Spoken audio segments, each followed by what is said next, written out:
નરેન્દ્રભાઈ મોદી પોતાની સંસદીય કારકિર્દી પોતાના જાહેર જીવનની વૈધાનિક કામગીરી રાજકોટથી જેમણે શરૂ કરી, રાજકોટ વિધાનસભા 69 થી જેમણે પોતાની ચૂંટણી લડવાની એક આમ કહી શકીએ પરંપરા શરૂ કરી, એવા વડાપ્રધાન નરેન્દ્રભાઈ મોદી રાજકોટની પ્રજા સાથે એક આત્મીય નાતો ધરાવે છે, એક દિલનો સંબંધ ધરાવે છે.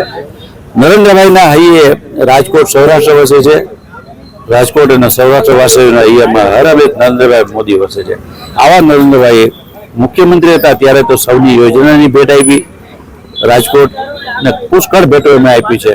વડાપ્રધાન બનતાની સાથે ગુજરાતની પહેલી એમ એ પણ એમને રાજકોટને આપી, સૌરાષ્ટ્રને આપી. સૌથી મોટું ઇન્ટરનેશનલ એરપોર્ટ એ પણ એમને રાજકોટને આપ્યું.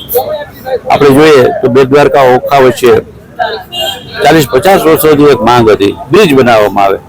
એ બ્રિજ બનાવવાનું કામ એમને ખાતમુહૂર્ત પણ કર્યું અને એની લોકાર્પણ કર્યું. આવા વડાપ્રધાન નરેન્દ્રભાઈ મોદી સૌરાષ્ટ્રને માગ્યા વગર ખૂબ આપ્યું છે. મોસાળે જમણે મા પીરસનારી આપણે આ કહેવત સાંભળી છે.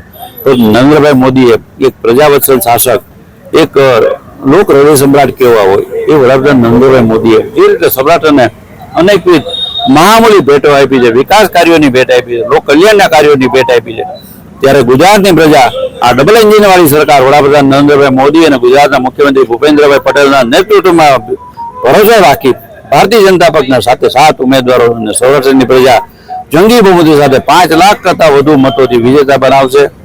જે રીતે ગુજરાતમાં એમ કહે છે કે નરેન્દ્રભાઈ મોદી ગુજરાતના સપૂત છે, પનોતા પુત્ર છે, આવા નરેન્દ્રભાઈ જયારે સૌરાષ્ટ્રની મુલાકાતે આવતા હોય ત્યારે સૌરાષ્ટ્રવાસીઓના અહીંયા તો ઉમળકોને આવકાર હોય જ, એક પ્રજાના હૃદયમાં ઉત્સુકતા પણ છે કે નરેન્દ્રભાઈ મોદી આવે અને એમને નિહાળીએ. ત્યારે અમારા 7 લોકસભા બેઠકના ઉમેદવારોએ ગ્રામ્ય ક્ષેત્ર, શહેરી ક્ષેત્રમાં પ્રચારના 3 થી 4 રાઉન્ડ પૂર્ણ કર્યા છે.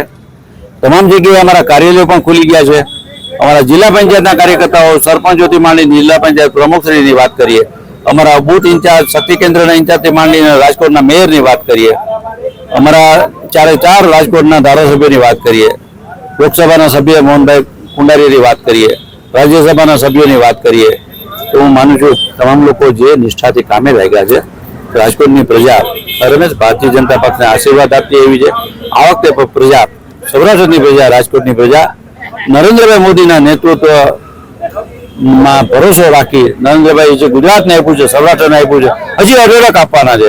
કદાચ ન ભૂતો ન ભવિષ્યથી એવી વાત છે. ત્યારે રાજકોટ અને સૌરાષ્ટ્રની સાણી સમજુ કદરદાન પ્રજા જ્યારે નરેન્દ્રભાઈનું ઋણ ઉતારવાની વેળા આવી છે, અવસર આવી છે, ત્યારે હું નથી માનતો કે એ અવસર ચૂકે. આ મહામૂલો મોકો છે, અવસર છે. સૌરાષ્ટ્રની પ્રજા પ્રત્યે નરેન્દ્રભાઈ મોદી પ્રત્યેની લાગણી પ્રગટ કરવાની વેળા આવી હોય ત્યારે સૌરાષ્ટ્રની પ્રજા મતદાન મથકો પર ઉમટી પડી નરેન્દ્રભાઈ મોદીના હાથ મજબૂત કરશે એવો અતૂટ ભરોસો મને રાજકોટ સૌરાષ્ટ્રની પ્રજા પર છે.